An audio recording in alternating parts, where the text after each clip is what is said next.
What's up, y'all? It's Kelly Clarkson here, and I'm super stoked to be back this year to welcome you to the 2022 Scholastic Art and Writing Awards National Ceremony, live at Carnegie Hall. You are all the best of our nation's most talented teenage artists and writers, and tonight we celebrate you, your voice, your vision, and your groundbreaking work. Congratulations, everybody. Have a good time tonight. Good evening and welcome. Thank you, Kelly Clarkson, for that opening song. My name is Billy DeMichelle, and on behalf of the Alliance for Young Artists and Writers, I couldn't be more pleased to be hosting tonight's event once again, back in Carnegie Hall for the first time in 3 years since 2019. We're back!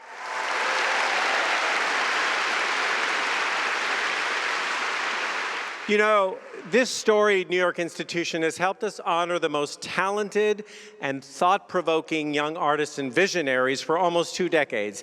And tonight, we'll be adding all of your voices to that august group of creators. We've been hearing a lot lately about the sadness, the anxiety, the uncertainty that has overwhelmed your generation over the last 2 years.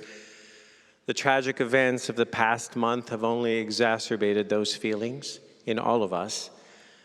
But you are more tuned in to our concerns about our future than ever before.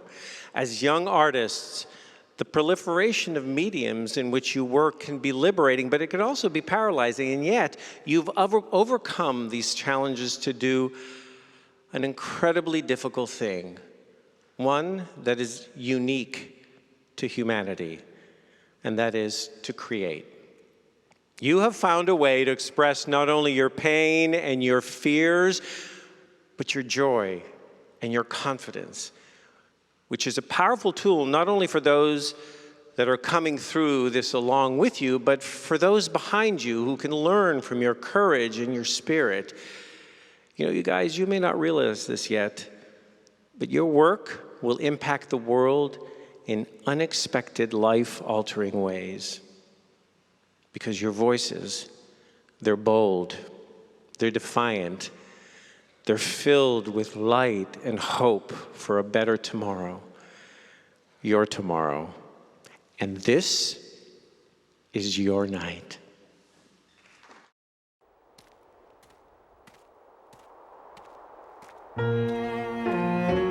Stop asking what it's like to be young in America without first picking up the soil of our homeland and putting it in your mouth. Letting the dirt get stuck between your teeth as you pick at your gums and try to swallow it whole. The metal of Earth's shrapnel and lifeblood lingering in the backs of throats until fading away in each exhale. While my parents would have told me la tierra wasn't meant to be eaten as a child, I thought the ground tasted rich. Saccharine like honeyed curiosity, still tart like young defiance. Sometimes you need to know how it feels to scrape your tongue on bits of sand to learn about the sweetness of having grit behind your voice. So before asking what it's like to be young in America, listen to when we say there's so much more to taste from this earth than it's sour. So much life to flavor after you've stomached all of its loss. If you let yourself praise the brown and black of our land, you'll discover there's more to this country than red, white, and blue. That nature's roots sprawl sinews of hearts connected in a love aortic beating to the world's erratic rhythm with a power deep enough to unmask what we've buried into the ground and watched in its fluorescence. A wild poetry in bloom, unapologetic, raw-stemmed, sowing hope and forgiving soil as we kiss what we stand on and lick the dirt off of our lips to savor a new America, young, burgeoning, and bold. All of the lights.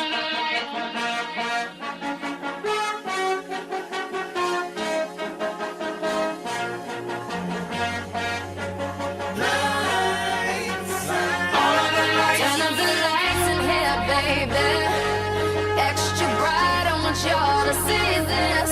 Turn up the lights in here, baby. You know what I need. Want you to see everything. Want you to see all of the lights. Fast cars,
Ladies and gentlemen, the 2022 Scholastic Art and Writing Award medalists.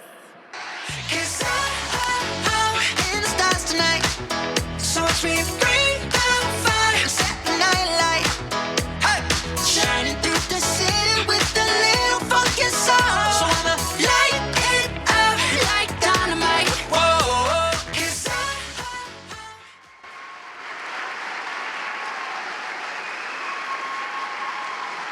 Wow.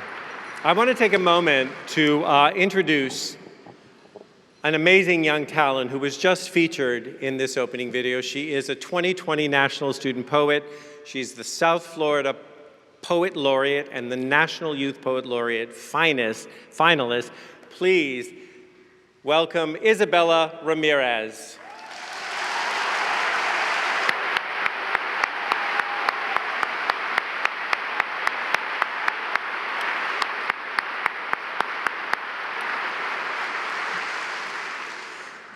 In 2012, the President's Committee on the Arts and Humanities and First Lady Michelle Obama partnered to create the National Student Poets Program. And over the past decade, under the stewardship of the Alliance for Young Artists and Writers and the Institute for Museum and Library Services, the program has provided an unparalleled platform for 50 teen literary leaders. The program also receives support from the Andrew W. Mellon Foundation, the Hearthland Foundation, the Poetry Foundation, and the American Academy of Poets. It's the first of its kind. This program recognizes 5 promising young poets each year and guides them on a path towards using their voice to create and sustain meaningful change.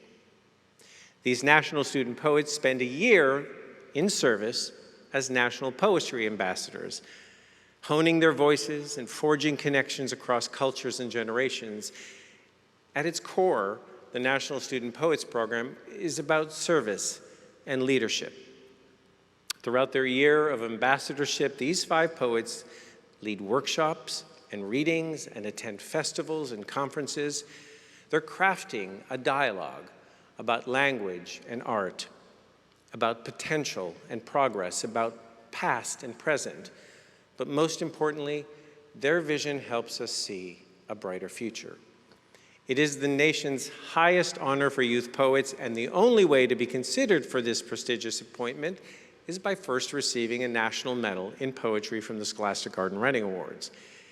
It is through programs like this one that we can offer talented young poets a platform to share their powerful voices. These amazing writers are trailblazing, and all we can do is step back and watch them shine.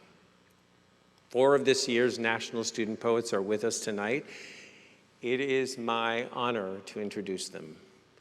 Anika Aragam, Kevin Gu, Kechi Mba, and Sarah Fatima Mohammed. Also part of this extraordinary group is R.C. Davis, who unfortunately couldn't be here this evening. Would you guys stand and take a well-deserved bow?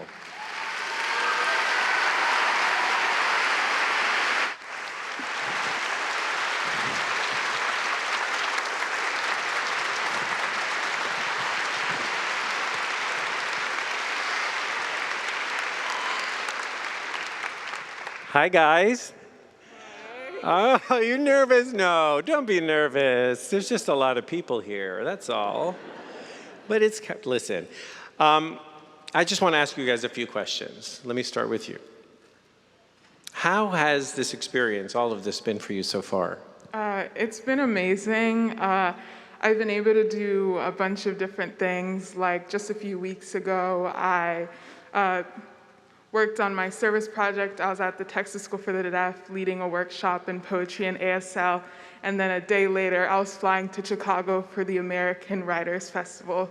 So it's definitely been very busy, but very exciting. Very cool. I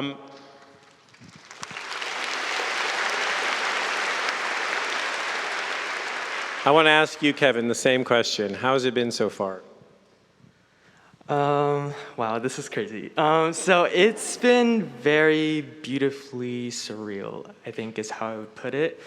I I feel like for all of us, we really don't feel like it's something that's happened, it's just been so crazy. And I think what kind of drew us together and really allowed us to flourish in this position is the power of language. We've felt the warmth and the tenderness that poetry provides, and it really has brought us together.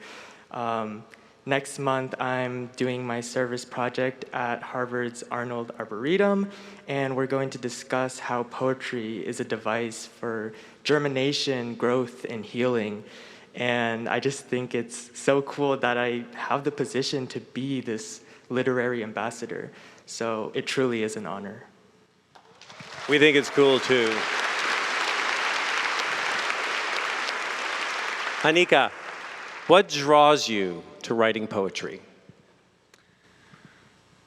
I think poetry is one of these art forms that exists at the intersection of so much different art. When you're thinking about a poem, how it looks on the page visually is something super important, and how it sounds rhythmically, how you perform it, all of this goes into a poem. So off the bat, it's so inclusive.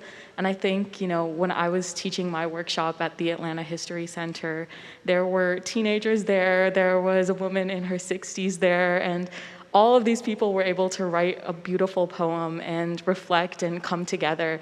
And I think poetry is one of those things just because it doesn't really have any rules, doesn't really have any strict guidelines that you need to follow. It gives everyone the freedom to really express themselves. And I think that's something I found and we've all found in poetry. Great answer.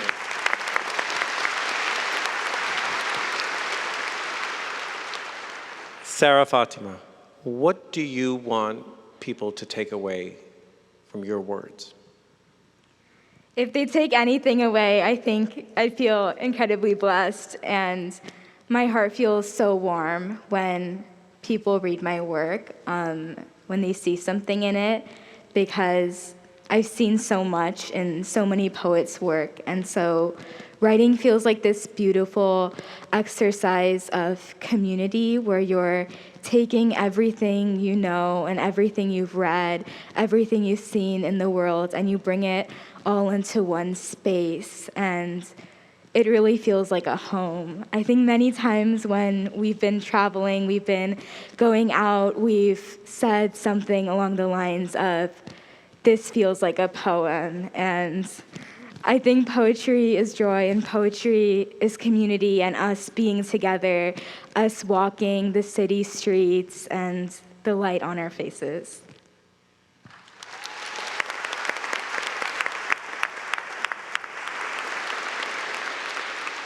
Well, I don't know. I've never been eloquent in my life like these four people have been, but I have a little surprise for you. Our former First Lady, Michelle Obama, has written the five of you a letter. I have the actual copies of that letter for you guys, but I'm going to read from this letter if you guys don't mind. This is what Michelle says. To RC, Anika, Kevin, Keishi, and Sarah, congratulations on being named a National Student Poet. I'm thrilled that you're able to gather at Carnegie Hall with your loved ones and follow Scholastic Award winners to celebrate your many achievements. We started the National Student Poets Program because we know that poetry has the power to transform lives, and we want to lift up the extraordinary talent of young folks like you. Each of you embodies what this program is about. You show us that poetry is more than words on a page. It is activism, it is healing, it is community. You all have already done such incredible work as national poets this year, but we need you to keep sharing your gift with the world even after this year is over. You are joining an inspirational group of alums if you follow their lead and continue using your passion for poetry to bring light into this world. I know that you can do anything you set your mind to. Always remember that I believe in you. Congratulations to this year's crop of National Student Poets.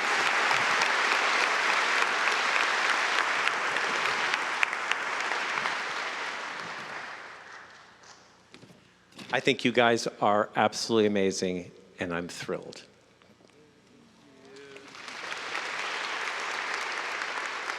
Now, a couple of our illustrious alums and one celebrated writer had the chance to talk to 3 of our 2022 Portfolio Gold Award medalists, and you'll be hearing portions of those conversations throughout the program tonight. First up, 1998 Scholastic Award winner, award-winning fashion designer, Zach Posen, talks to photography gold medalist Francesca Villeminay.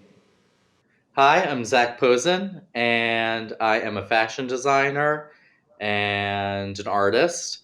And I am here as a recipient of Scholastic's Art and Writing Award and an alumni.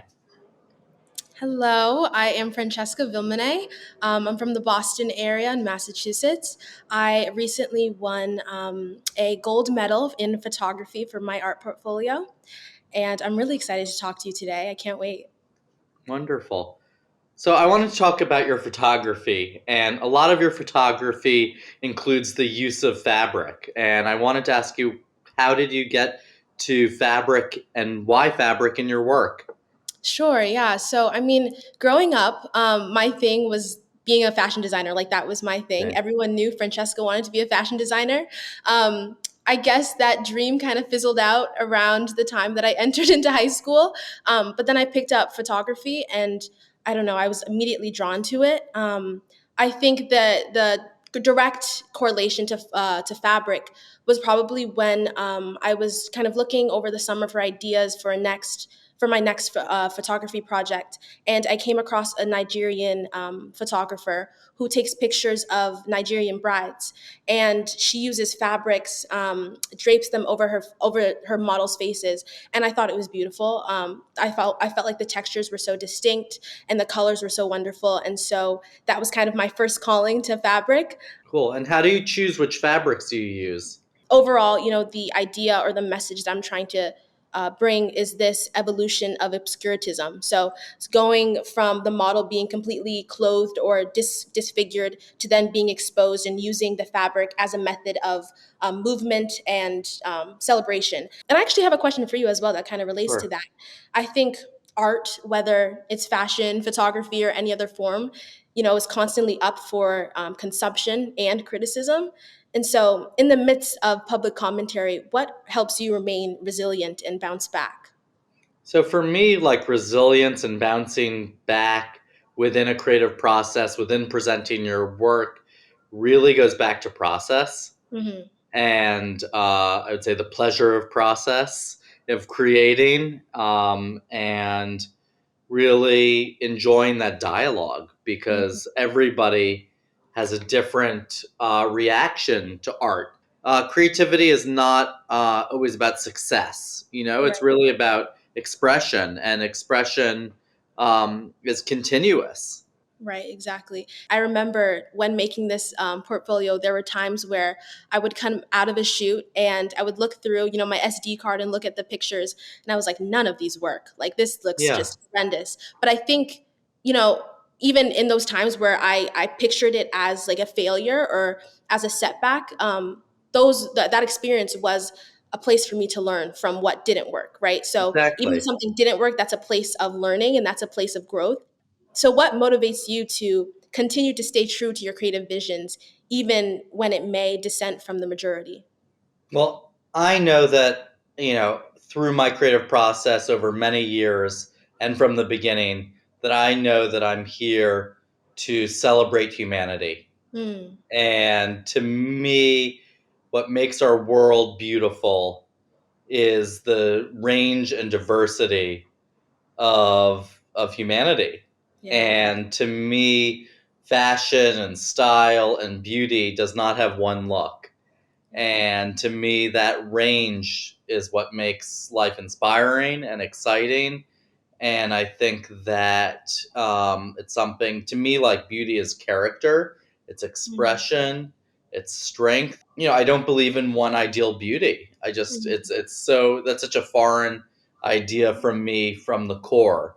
And it was just essential when I started that, I was really authentic and true to my beliefs, even though it was really against the grain, especially 20 years ago when I started. And I just, I trusted my instincts and on what I felt was beauty and what would represent my clothing and what I thought was an important message to kind of expand the conversation culturally, because I realized that I had this opportunity. And it wasn't always received successfully. Sometimes I'd get a lot of pushback from my peers or the industry. But, looking at something now where, a lot of the things that I was doing early are very much in trend in fashion Right, and exactly. style. I am at a stage now where I can say, like, I definitely feel like I've been part of a major change culturally and globally in terms of beauty. And, that is something that I'm very proud to have been part of. Yeah, that's beautiful. Wow. Yeah. I know you have amazing work ahead of you, and I can't wait to see, what you put out there and what you make and what your journey and how your journey unfolds. As art and writing award winners, you come from almost every state in the nation, and you represent an incredible array of disparate backgrounds and faiths, personalities and perspectives, but you all share a creative gift, a vision, and a voice. There's another common thread that unites every single one of you and every winner that has ever crossed this stage: a teacher. A teacher who managed to inspire you to trust your talent enough to share this incredibly personal and beautiful part of yourself with us tonight. We know that for those dedicated teachers, seeing each of you succeed and find your voice is why they do what they do. So many of our teachers are here with us tonight. Two are with me right here, and I would love for you guys to stand and talk with me.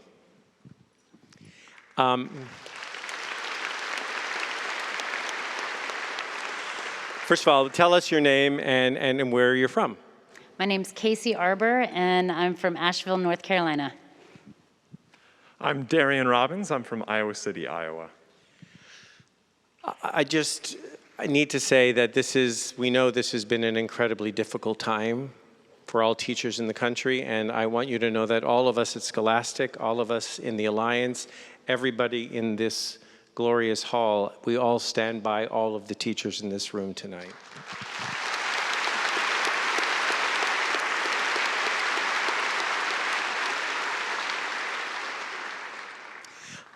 Why are programs like this crucial to teenagers and teachers? I was thinking about what my student first said when she found out she'd won the award, which was, I'm excited about this, but ultimately right now I'm feeling overwhelmingly glad that I did this, that I chose to make art for myself and to push my art for myself. And that is wildly humble and wise for a 17-year-old to say, but I think it's also, I know that it's true for all of the students here today, that in making art, we make ourselves, and I'm so happy you all did that. I wanted you as a teacher.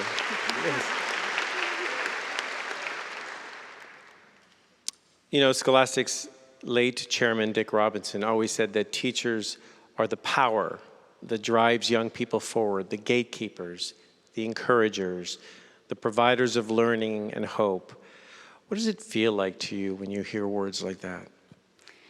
Well, Billy, yes. I feel humbled and fortunate to have the best vocation in the universe. I also recognize I'm the keeper of something sacred and have a huge responsibility.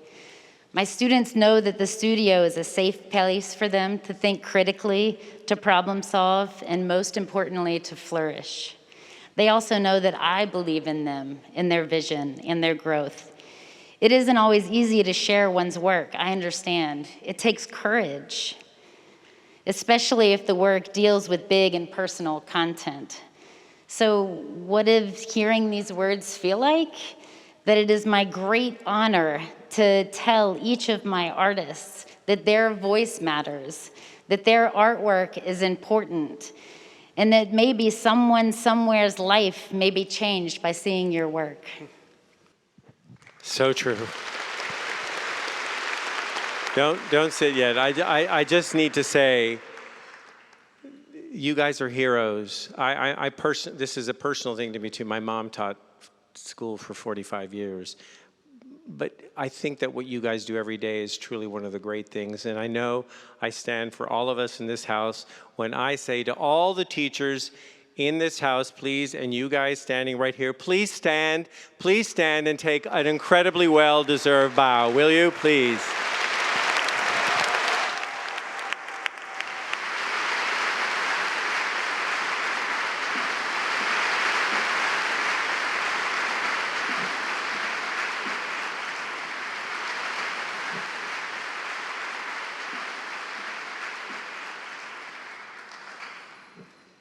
Amazing. 1 year ago, almost to the day, we lost an extraordinary figure in children's literature. Dick Robinson, Scholastic's chairman and CEO for nearly 50 years. Dick was the ultimate fan of teachers because he believed the only way to guarantee a better future for all children was through education. He devoted his life to making sure that children had access to information that would inspire critical thinking, as well as books and magazines filled with stories of courage and empathy, generosity and integrity and adventure. Dick knew that with the right resources and the right story, every child could find a vital spark of imagination that would inspire a lifelong love of reading. He always reminded us that the heartbeat of this program is in the schools with those teachers who see and encourage great things in their students. I know that he is here with us in spirit, waiting in the wings to congratulate each and every one of you. His passion for helping the next generation not only see the world more clearly, but to engage in it as responsible, empathetic, global citizens will always live on.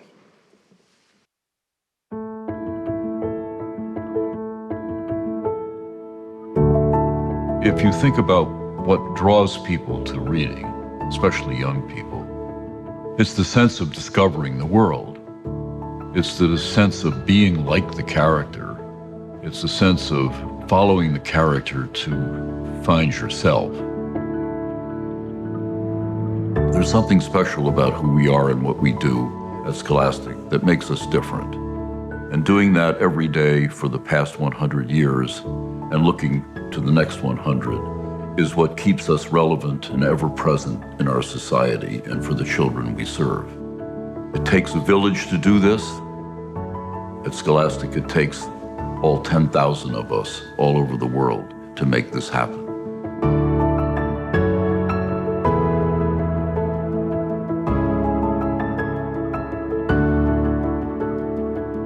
If a book was written about your life story, what would it be called? One of my father's favorite words was resilience. So I would say it would be called Resilient Richard. I'll look forward to seeing that in the Scholastic catalog.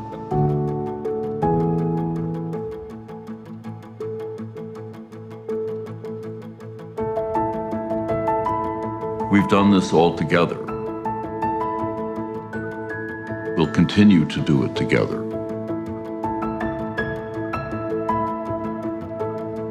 Thank you and the individual child in you for your part in building this important company that we love and cherish.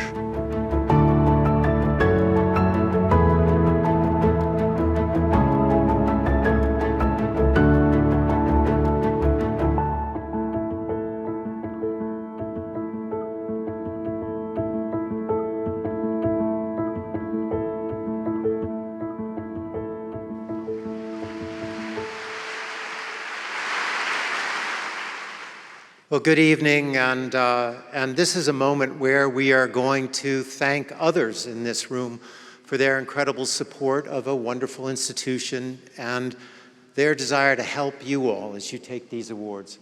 I believe we're going to post the names of the organizations that came through to really create the Art and Writing Awards and sustain them.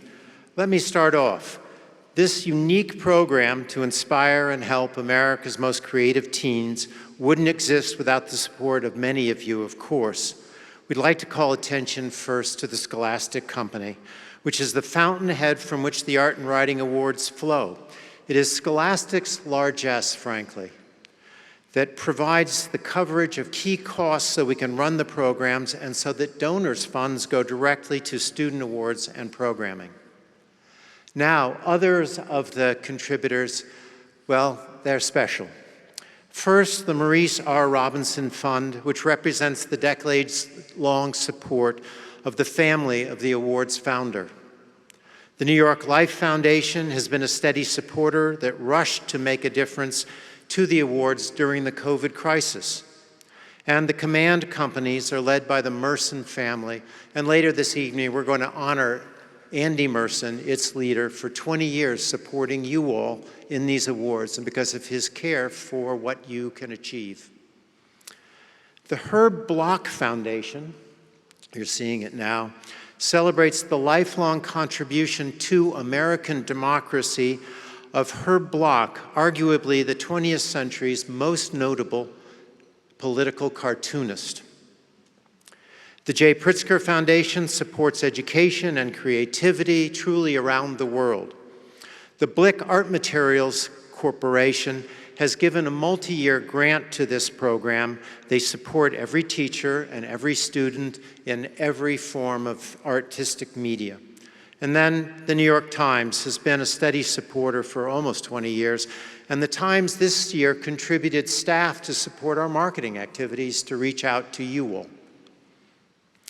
I'd like to acknowledge the National Endowment for the Arts, the Bloomberg Philanthropies, the Salamander Fund of the Triangle Community Foundation, Apple TV+, Lindenmeyer, longtime supporter and provider of critical and wonderful papers for printing and for art, the Garcia Family Foundation, and the New York City Department of Cultural Affairs.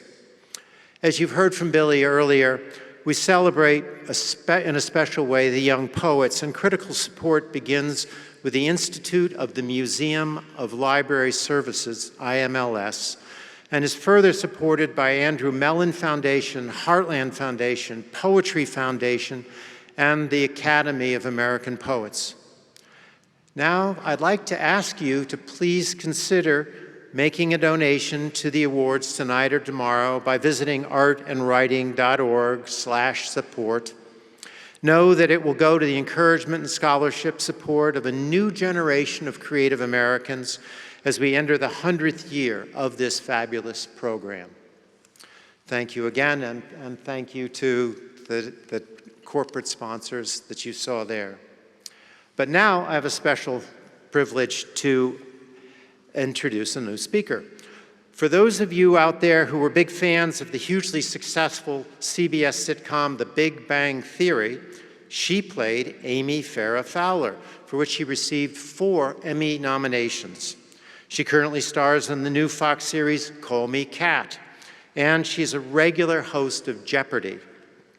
What you probably don't know about her is that she has a doctorate, PhD in neuroscience from UCLA, and that she's a New York Times #1 best-selling author. So this is none other than Mayim Bialik. Mayim.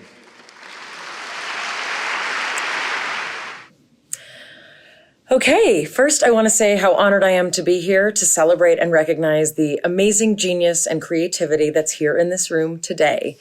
When I think about the future that each of you is poised to create, I can honestly say I am extremely grateful, as we all are, not only for your vision, but also for your bravery in sharing these very, very personal layers of yourselves with us. Many of you might know me from my character, Dr. Amy Farrah Fowler on The Big Bang Theory, but Your parents or you might know me from Jeopardy and also the TV show Blossom I was on, and as a child star who bore an uncanny resemblance to Bette Midler in a movie called Beaches. But I hope you also know me for my dedication to learning and my efforts to further conversations and ideas that not only lead to self-awareness, but I hope to action that can influence the world in profound ways. That's why I'm so happy to be here with you. As our medalists today, you've grown up in an unsettling and divisive time. You were born just a few years after 9/11, when none of us felt safe. You are children of the digital age, like my children are, where communication is instantaneous, for better or for worse. Your school days have been interrupted by a global pandemic that killed millions of people and caught even the greatest minds by surprise. And for most of your lives, your country has been, in one way or another, at war.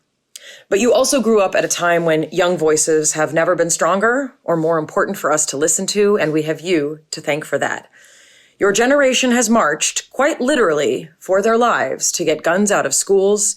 You've taught world leaders to pay attention to climate change, to global warming, and in the face of shocking racial hatred, you stood up for justice, and every day you teach us what acceptance truly means. I think there's this expectation that because you're young, you're resilient, right? You bounce back more quickly, and you can also absorb hurt and heal faster, and maybe that's true. But through your work as artists, writers, and creators, you're able to share that healing in a fresh and resonant way with all of us. Our world is hungry for your ideas. It needs your vision for the future, which you seem to be able to see very clearly. The fact that you are able to create and to hope and to promote change is an amazing testament indeed to your resilience and your courage. I'm sure you know that many famous artists and writers who've been recognized by the Arts and Writing Awards have gone on to change the global discussion. Artists like Amanda Gorman, Truman Capote, Andy Warhol, Joyce Carol Oates, Stephen King, and Zach Posen, just to name a few. And now it is your turn to change the world as a community by profoundly understanding what is needed. So, no pressure. As a mother, I also want to offer a special shout out to your parents and your teachers and the other amazing and influential adults in your lives who helped you get here. We are all very, very proud of you. So congratulations again, and thank you. Thank you from the bottom of my heart for what you have already achieved, but also for what I know that you can and will achieve.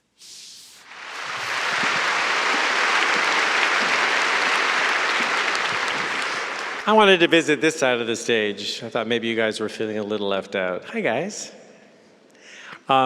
Every year, the Alliance for Young Artists and Writers partners with, as Hugh said, dedicated individuals and foundations and corporations to offer unique creative challenges, as well as additional recognition and scholarship opportunities to students through our Special Achievement Awards. The first, the New York Life Award, underwritten by our longtime partner, the New York Life Foundation, elevates the voice of bereaved teens and creates healing conversations around grief. The Civic Expression Award, underwritten by the Maurice R. Robinson Fund, recognizes students whose creative works explore American civic rights and responsibilities. The Herblock Award for Editorial Cartoon, underwritten by the Herblock Foundation, celebrates the life and the legacy of multiple Pulitzer Prize-winning cartoonist Herb Block. Underwritten by the Salamander Fund of the Triangle Community Foundation, the One Earth Award recognizes students whose creative works examine human-caused climate change. And finally, Bloomberg Philanthropies underwrites the Best in Grade Awards, which recognize 2 artists and 2 writers from grades 7 through 12 as shining examples amongst their peers. Congratulations to all of this year's Special Achievement Medalists, and let's take a look at some of their work. We are the voice. We are the voice. We are the voice.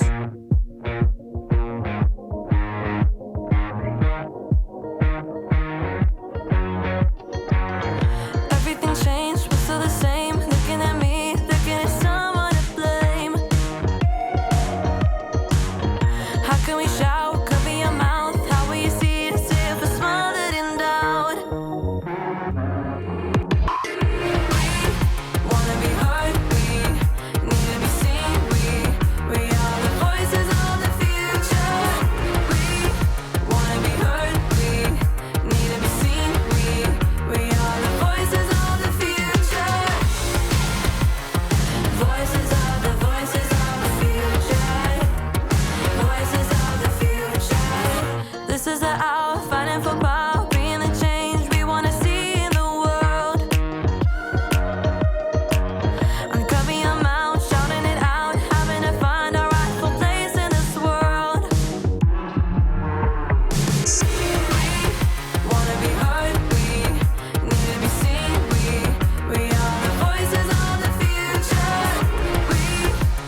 wanna be heard, need to be seen. We are the voice, we have a voice. Wanna be heard, need to be seen. We are the voice, we have a voice. Wanna be heard, need to be seen. We are the voice, we have a voice. Wanna be heard, need to be seen.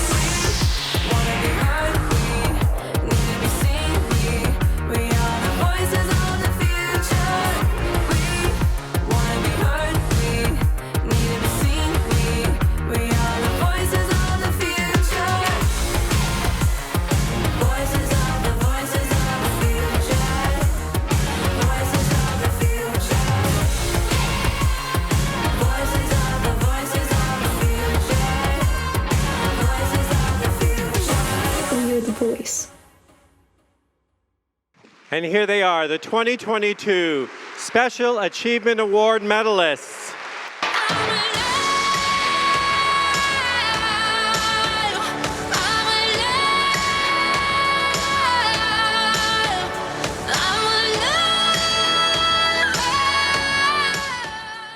Congratulations. So, Shabalala Self received a Scholastic Award for painting in 2008. She then earned her MFA from Yale School of Art in 2015, and today, her extraordinary work can be seen in galleries all around the world, in Berlin, Los Angeles, Miami, New York City. She is extraordinary. In this next video, she talks to 2022 Gold Medal Portfolio Award recipient, Dessa Eli. Hello, my name is Shabalala Self, and I'm a painter. Hi, my name is Dessa Ely, and I won an Art Gold Portfolio Award. I'm 18 years old, and I live in Toronto in Canada, and I go to an art school here called Etobicoke School of the Arts. And what first drew you to photography? I took a photography course in the 10th grade, and I remember kind of like immediately not liking the actual act of photography, like taking photos. Never really appealed to me, but I learned a little bit more about the process of film and developing film and the actual like physicality of it. And so I started branching out and just doing more research into different processes until I found ones that really spoke to me. And then, yeah, I just continued with that. I think it's really interesting that you are bringing photography more into the physical realm because, today the culture, especially Western culture, is so image based and photographs are everywhere. But to see a photograph be transformed into an art object in terms of it being on some kind of substrate that is more tangible, I think that's a unique and a rare experience. What are some of the core values and ideas that you contend with in your practice?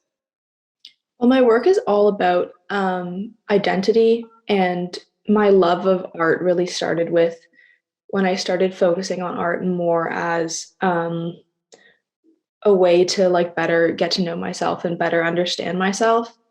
And so it kind of goes in a couple directions, but a lot of the work I make is about my identity as like a mixed Asian person and growing up mixed Asian in a very like white society, and like the erasure that occurs there and kind of the act like not being able to find your place, not really knowing where you belong.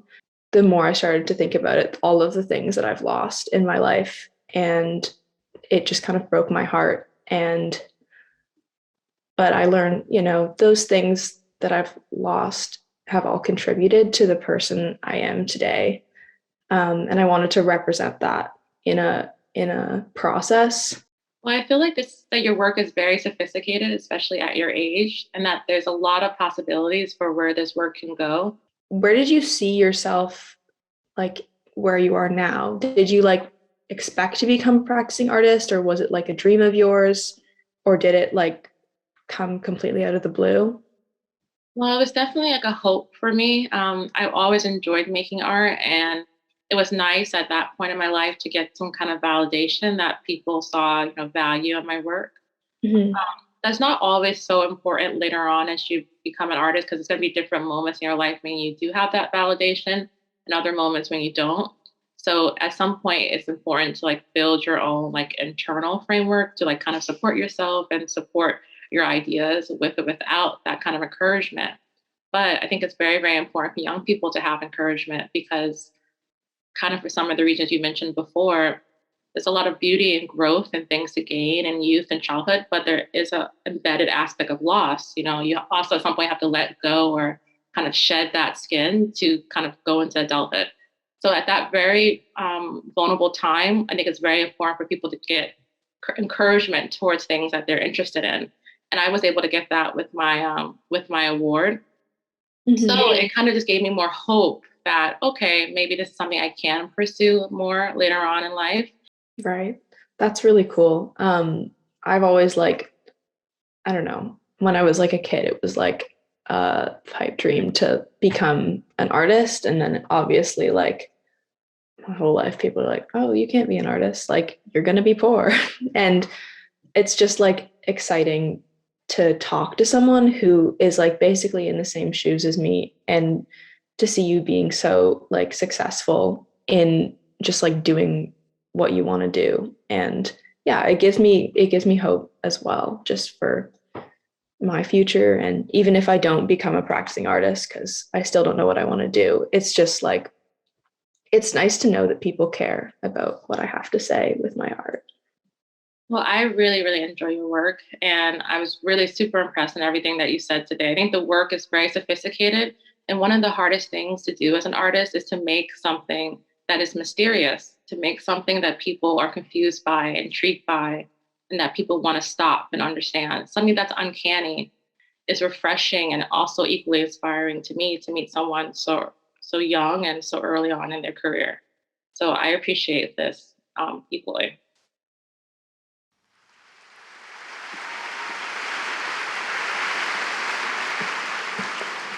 So the Gold Medal Portfolio Award, which actually originated in the 1940s, is now the nation's highest honor for student artists and writers.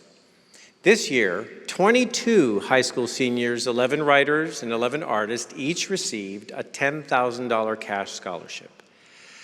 A special shout out goes to Scholastic, Apple TV+, Blick Art Materials, Command Companies, the J. Pritzker Foundation, Jill and Peter Krause, Linda Meyer, the Maurice R. Robinson Fund, the New York Times, and the Room Fund for underwriting these scholarships. In addition to today's Gold Portfolio Awards, 29 Silver Medal with Distinction Portfolio Award recipients will each win $1,000 in cash scholarship. All of the portfolio medalists, gold and silver with distinction, along with other select Scholastic Award recipients, also qualify for even more scholarships held exclusively for them at select higher education institutions. Here now is some of this year's extraordinary Gold Portfolio work.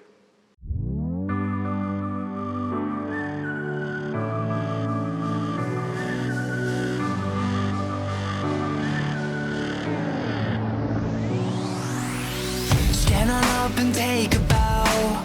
There's something there and it's showing. There's no need to look around. You're the best we got going. Shout out to the dreams you'll chase. Shout out to the hearts you'll break. Nothing's gonna stop you now. I guess you better be going. You'll never before, keeping you near. Inside of my heart, you're here. It's not a big time, you're starting to shine. Cause what you got is I know you're gold.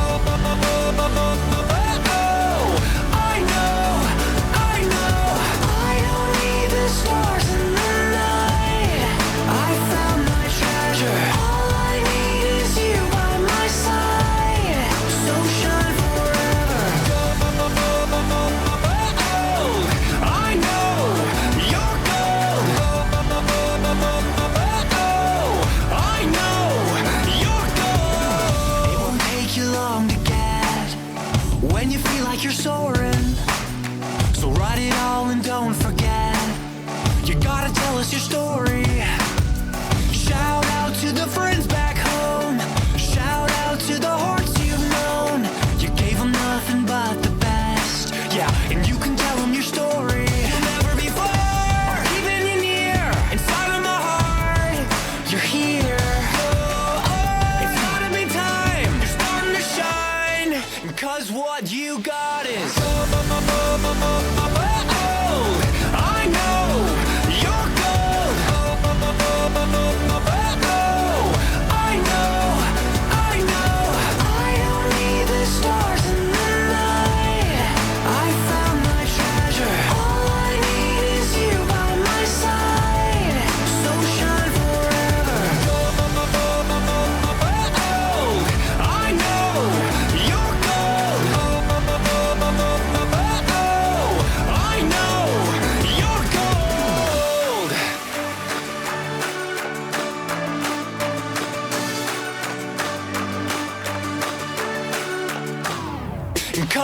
and you got is gold.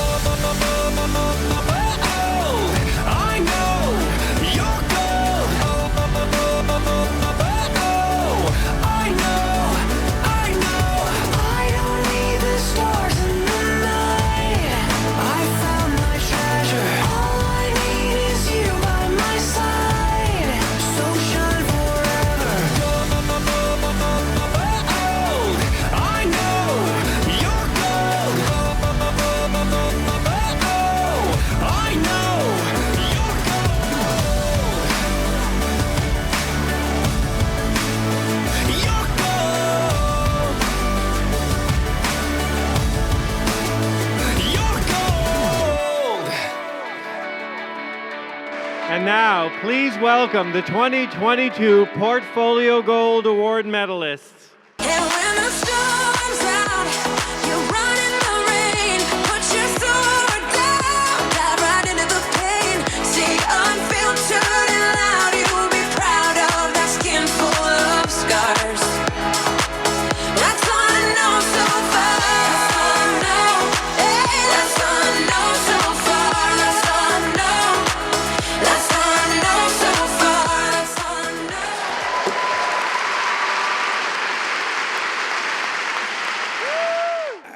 Are these young people not amazing?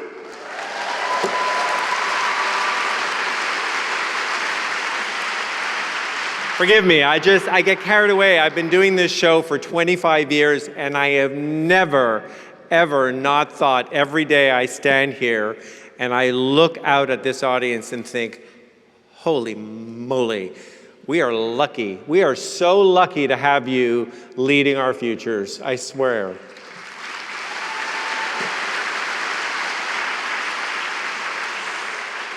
All right, I'll calm down. American artist Derek Fourjour is the Alex Katz Chair at Cooper Union, and he serves as the core critic at Yale University School of Art. His work appears in several public and private collections throughout the United States and abroad, including the Studio Museum of Harlem, the Brooklyn Museum, the Perez Museum of Miami, the Dallas Museum of Art, the Whitney Museum, and the Los Angeles Contemporary Museum of Art. Derek received his Scholastic Award and Strathmore Scholarship in 1992. Fast forward 3 decades, he's tonight's 2022 Alumni Achievement Award honoree, joining tonight's past recipients of that honor, Zach Posen and Shabalala Self, and many more. Let's hear from Derek. I'm so overjoyed to receive this year's Alumni Achievement Award from Scholastic. This is a kind of award that you usually don't receive while you're still alive. So I consider myself doubly fortunate this year. But thank you so, so much. I remember when I received a gold key in high school and how much hard work went into putting a portfolio together. The jubilation that I experienced when we got news that I received a gold key really just sent me to another level of capacity. For the first time, I was acknowledged outside of my local school and my local community, and I got this tremendous vote of confidence from Scholastic, an organization I've always held in high esteem, that said maybe I could one day make a life making art. In fact, my experience with Scholastic Gold Key was so impactful that this year I've been able to create a foundation that would help other young people in my hometown get their portfolios together. And it's just an opportunity to pay it forward from what my Gold Key experience gave to me as a young high school artist. I was most fortunate to be trained in high school by an incredible artist, educator, and now friend, Bill Hicks from Memphis, Tennessee. Not just me, but many artists that are working and living as professional artists today owe our creative lives to Bill. I definitely want to dedicate this award to the life and legacy of Bill Hicks, who's still going strong. I want to congratulate all of the 2022 Scholastic Art and Writing Awards winners. You are all very talented and very fortunate. This is the beginning of a really bright future for all of you creatively. And I want to encourage anyone who's ever received a Gold Key or won any awards from Scholastics to please also make a video. I'd love to meet you guys and see who you are. And we can also send congratulations and good wishes to the new winners. Please use the hashtag #MyGoldKey. Super simple, super easy. But I look forward to hearing from the community of other artists out there working really hard. And again, congratulations. Thank you. All the best. And Derek is here tonight. Derek, would you please stand and take a well-deserved bow?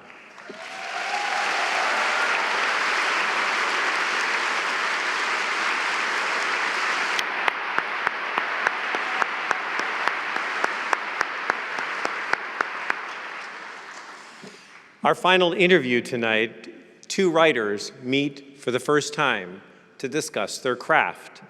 Jason Reynolds is an award-winning writer and poet. His voice is one of the most unique and powerful in America today. In 2020, he was named the Library of Congress's National Ambassador for Young People's Literature. He's joined by William Meng. William Meng is a 2022 Writing Portfolio Gold Medalist, poised to take on the world. Hi, everybody. My name is Jason Reynolds, the author of a whole bunch of books and the current National Ambassador for Young People's Literature. Hi, my name is William Meng. I'm a senior at Novi, Michigan, and I won a gold medal writing portfolio and a gold medal in critical essay. There's much to be praised, man. That's a big deal. And so I want to say before I even ask a question that I'm honored and grateful and proud and congratulations for the win, you know? Thank you. Yeah, I'm honored to be a part of this program and honored to talk to you today as well. For sure. So let me ask you something, man. I was once a long time ago in high school. And and the one thing that I would have never done in high school is write essays. And so I guess my first question is, why, of all the creative forms, of all the literary forms, why have you seemed to have drilled down on the essay? That's a great question. So I guess part of it is that the process of doing research and, planning out an argument and thoroughly elaborating on the argument, something that I'm personally pretty familiar with, as part of debate and public speaking clubs. But also because I'm a pretty talkative person. I've never been afraid of speaking my mind. And I feel like the word space that's sort of been given in an essay format, it allows me the opportunity to sort of say everything that I'm thinking, good and bad, clearly, and also give my reasoning as to why I think that way and what I think should be done about the issues that I talk about. So for you, the essay is sort of this a vehicle to perhaps process and work out and potentially solve a problem. Is that the way you see it? Yeah, definitely. I view most of my writing work as just sort of a way to increase public awareness of certain issues that I talk about and to ultimately do some good in society. What's some of the things that you sort of use the essay for? Some of the topics that you like to focus on?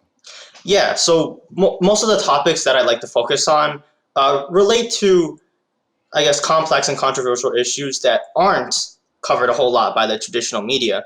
So topics that I cover include the Saudi Arabian arms trade and zero tolerance policies in schools, as well as the federal sentencing guidelines. These are things that, while they may sound obscure or entirely, what does that have to do with me? The real reality of it is that these things have cascading effects that affect our society and injustices as a whole. It's so interesting because I think it's funny. I'm kind of reeling because I'm thinking about how, so often I hear about how young people your age, how you don't care about certain things or how you don't care about, there's so much weird talk around you all that is I think, a bit reductive and rudimentary personally, just because I know how complex and sophisticated you all are. You, of course, being another shining example, proving that. But I am curious as to like how does this happen, right? Like, okay, I understand that you have a penchant for debate, you have a penchant for argument. I understand that you have a curiosity for the obscure topic, but why? Because I'm trying to figure out what I missed as a young person, right? Like, where does this come from? Yeah, it's like as you said, we give kids and teenagers a lot less credit than I think they really deserve. I mean, one of the key skills you learn as a kid early on is observation. Observing what's happening in the world around you. And, you don't get very far in life unless you learn how to, sort of look at what's happening and judge your responses based on that. And I think in this new age where everyone has access to the internet and there's 24/7 media, I think it's really hard not to notice some of the things that are happening around us, and some of these issues that affect us personally and those around us as well. And it's in kids' natures to be curious and inquisitive. I'm always curious about young people who write and who enjoy writing. Is this something you like? What's the goal? Like, what are we looking like down the line? And you're still young and you got time and it can change. But if you had to sort of shoot for the moon today, what does this look like?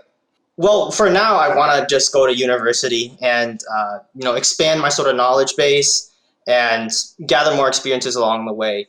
I hope to one day, as generic as it sounds, make a positive difference in the world, and be that through writing or some other means. I feel that the skills, the experiences I've had through this program and through writing have proved like invaluable to me as a whole.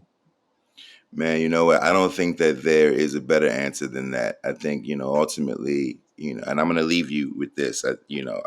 I think that what we do with writing specifically, and it doesn't have to stay with writing, right? You can, you're young, man. The world is yours. You can do whatever. You can do it all if you feel like it, right? And I want you to remember this because I want you to take it when you are sitting down and you're crafting your essays. I want you to take it very seriously because we have an opportunity, right? We have 26 letters to work with. That's it.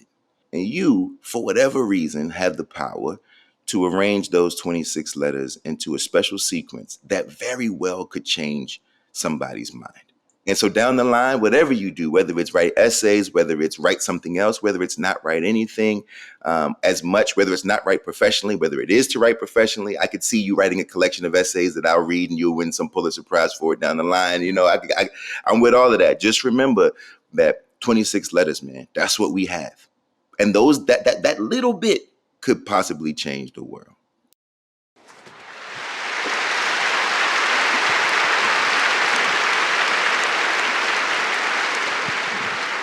26 letters. It's brilliant. Our final speaker tonight, well, he can do it all. Seriously.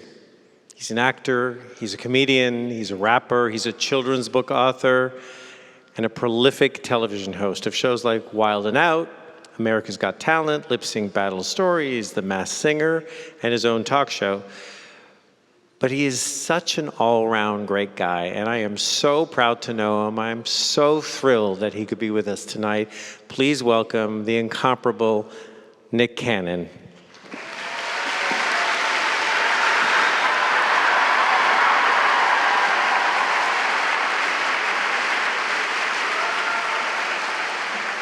What's up, everybody? How you guys doing? You guys thought I was gonna come up there on that screen? Now I'm up there on the screen. Look at you all, though. You're in Carnegie Hall. Give yourselves a round of applause. Can't believe I'm wilding out in Carnegie Hall.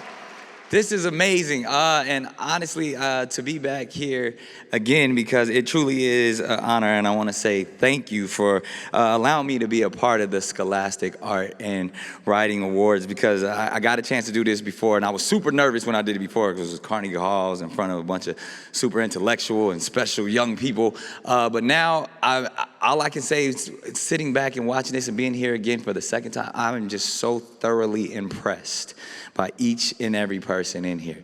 You guys are amazing. The show that I've been able to witness tonight and all the accomplishments and everything that everyone has done, you guys truly just make me proud, but more importantly, you should be proud of yourselves. And for real, it's as cliche as it sounds, you guys are truly the future. And I wasn't, much older than all of you when I became, a writer for Nickelodeon. I was the youngest staff writer in television history when I was just 17 years old. And then a decade later, I was, the youngest television chairman of Nickelodeon. So it was one of those things that, I just had a passion. I knew what I wanted to do, and I, went on to create so much really cool content from Nickelodeon to MTV to, currently things that you guys get to see and witness today. But more importantly, it all started from the passion of writing. I, more than anything, I call myself a writer. I consider myself a poet, and I see that as an honor and a gift. So to see all of the wonderful words that you guys have been able to put together and to be commended and rewarded for that, you truly deserve it. And just some words of inspiration. I never like to be one to preach because I got enough craziness going on in my own life. Who am I to preach to anybody? But honestly, all I can say is carry on, continue.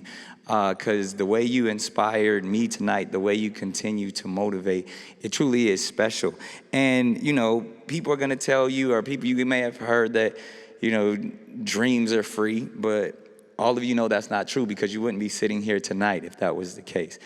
Dreams are pushed and funded by your passions, and they're funded and pushed by all of the hard work and the dedication that you put into it, that single-minded laser focus that each and every one of you have that allowed you to be here tonight. And the fact that it's all a part of the journey of understanding yourself, becoming yourself, and knowing what you want to be in this world. And like I said, I don't have to preach that to you because you guys are already living that. I grew up in a time, before in the 1900s, the late 1900s, where, I didn't have the internet. I did have the internet, actually. You used to have to go to the public library and stand in line and sit down at this big giant computer and there's these weird things called email that took 20 minutes to get delivered. And you guys have the world at the palm of your hands, just a few years later. And I was one of those people before there was any social media. I was trying to figure it all out and put it all together. So I would take, my grandmother's VHS camera, and don't ask me what VHS stands for. I don't know. And they had these giant tapes, and I would take one tape and from that to this thing called a VCR, and I would edit myself, and I was rapping, I was telling jokes, I was singing, I was dancing, all hopes that maybe the guy next door would watch it and say, hey, you're pretty good. But you guys have the opportunity to share your art and your gift with the entire world. And it truly is, I know the importance of being here tonight to where it makes you feel really, really good than someone other than your family member or your neighbor acknowledging the fact that you truly do have the confidence, you do have the leadership to change this world. So that's why we're here tonight. I'm excited to be here with you tonight. And I could say so many things, but most importantly, I would just say continue to do your research, learn from those that inspire you, and never be afraid. Never be afraid to be different. Never be afraid to be who you are. Never be afraid to stand firm in what you believe. And creativity is a constant evolution. I'm still trying to figure it out every day, but it's an amazing journey. I feel it a great privilege and an honor and a blessing that I get to wake up each and every day and be creative. And that's my job. And I always say you'll never work a day in your life if you find out something that you love. And I just love being creative. And to know that, your focus, purpose that you possess, and then continue to just surround yourself with amazing people that believe in you. You know, they may not understand you right now, but if they support you and they believe in you, and whether that's your family, your friends, those support systems are so important. Even when times get low and when times are high, you want to look around and see familiar faces. And I hope to look around one of those days and I can share a stage with you or share an essay or writing or something like that, because it truly is an honor to be in the room with the future. And once again, you know, I'm blown away by each and every one of you. Parents, family members, give yourselves a round of applause for birthing all of these remarkable, amazing young people. And hopefully they'll make a whole lot of money and you can retire off of their gifts. That's what my mom said. You better make some money because you costing me a lot right now. And I proved her right. So there's nothing like it. I'm proud of you guys. Continue to make your families proud. Continue to make your loved ones proud. And continue to make yourself proud. Congratulations.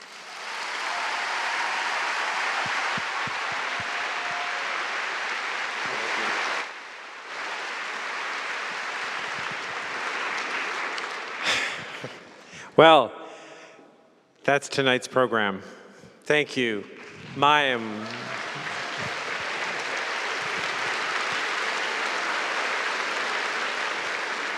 Thank you, Mayim, Zach, and Jason, and Shabalala, Derek, Kelly, and Nick for helping to make it so special. We'll be back here next year for the Scholastic Art and Writing Awards Centennial Celebration, 100 years next year. Yeah. A huge, huge, huge thank you to the incredible community who helped make this program possible. Our title sponsor, Scholastic, M.R. Robinson Fund, the Robinson family, and all the generous sponsors and donors and teachers and parents and regional affiliates, and the fantastic team of Alliance for Young Artists and Writers.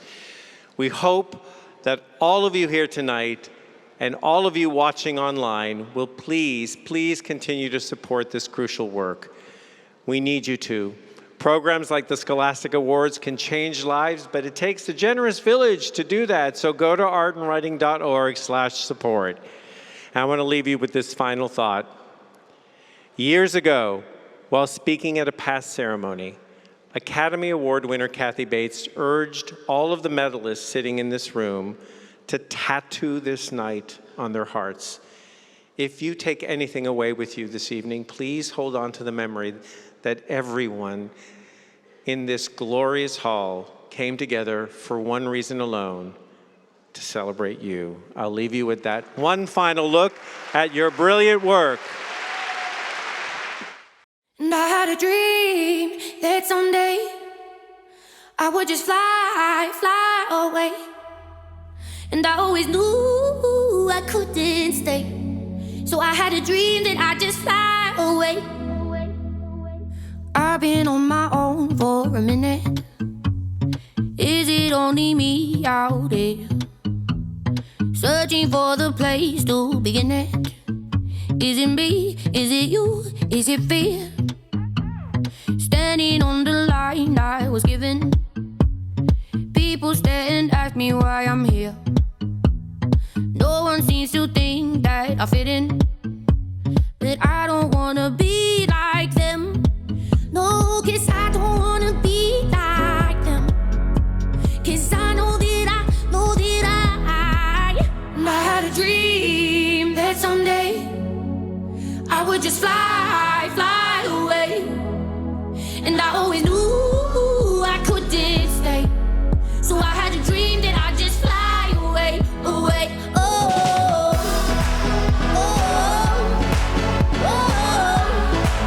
I fly away. No one knew how low I was feeling. I was scared to reach for it all, knowing I was here for a reason. But I was scared that if I tried, I'd fall. So where do I go now that I'm in it? I never thought it'd be like this. Dreamed it all my life and I did it. Thought the grass was greener than it is. 'Cause I had a dream that someday I would just fly away. And I always knew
Ladies and gentlemen, the 2022 Scholastic Art and Writing Award winners!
Far from you, I'll be 200 miles is what it takes to get back to you. Trains, planes, and cars feel as far as Mars. If none of them run, I'll walk to you. I will walk to you.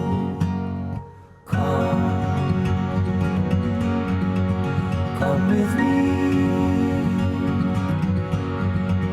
We can feel it all. Far, far away from city street, we'll leave it all. Trains, planes, and cars feel as far